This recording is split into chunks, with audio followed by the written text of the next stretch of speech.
বাংলার প্রাচীন রাজধানী, ইতিহাসের নিদর্শন আর হারিয়ে যাওয়া স্বপ্নের এক শহর সোনারগাঁও। আজ আমি ঘুরে বেড়াচ্ছি সেই সোনারগাঁও জাদুঘরে। বাংলার ইতিহাস, সংস্কৃতি আর লোকজ ঐতিহ্যের এক অপূর্ব মিলনস্থল। এটাই সোনারগাঁও লোক ও কারুশিল্প জাদুঘর। পানাম নগরের পাশে গাছপালায় ঘেরা এই শান্ত পরিবেশ যেন মাটির গন্ধ, বাংলার গ্রামীণ জীবনের গল্প সবকিছু একসাথে মিশে আছে। প্রবেশ করতেই চোখে পড়ে সবুজে ঘেরা পথ, প্রাচীন স্থাপত্য আর নতুন নির্মাণের এক অদ্ভুত মেলবন্ধন। লেকের পানিতে সূর্যের আলো পড়ে ঝিকিমিকি করে আর চারপাশে ভেসে আসে মৃদু বাতাসের শব্দ।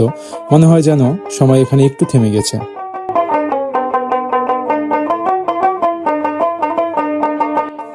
এই জাদুঘর তৈরি হয়েছে বাংলার হারিয়ে যাওয়া ঐতিহ্যকে জীবিত রাখার জন্য।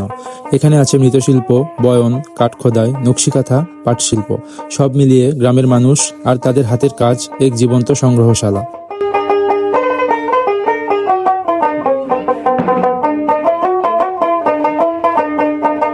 এই জাদুঘর শুধু জিনিসপত্রের প্রদর্শনী নয়, এটা এক জীবন্ত ইতিহাস যেখানে প্রতিটি শিল্প, প্রতিটি নিদর্শন আমাদের মাটির সঙ্গে, আমাদের শিকড়ের সঙ্গে যুক্ত করে দেয়।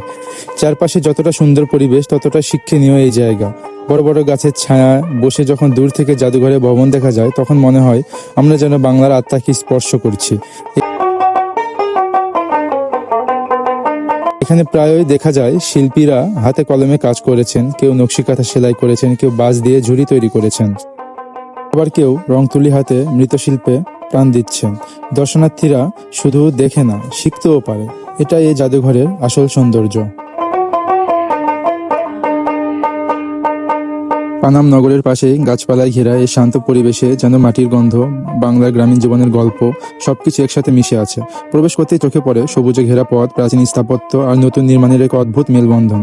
লেকের পানিতে সূর্যের আলো পড়ে ঝিকিমিকি করে আর চারপাশে ভেসে আসে মৃদু বাতাসের শব্দ। মনে হয় যেন সময় এখানে একটু থেমে গেছে।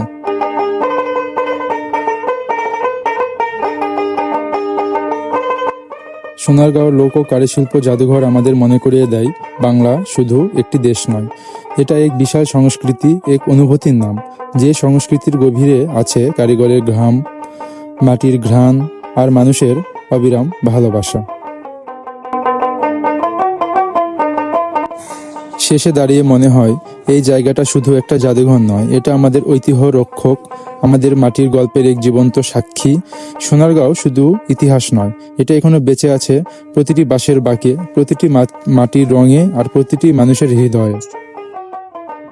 এখানে হয়তো অনেকে মনে করবেন যে আমি একবার শার্ট একবার গেঞ্জি কেন পরে আছি, কারণ আমি সেখানে দুবার গিয়েছিলাম আলাদা আলাদা দিনে। এই জন্য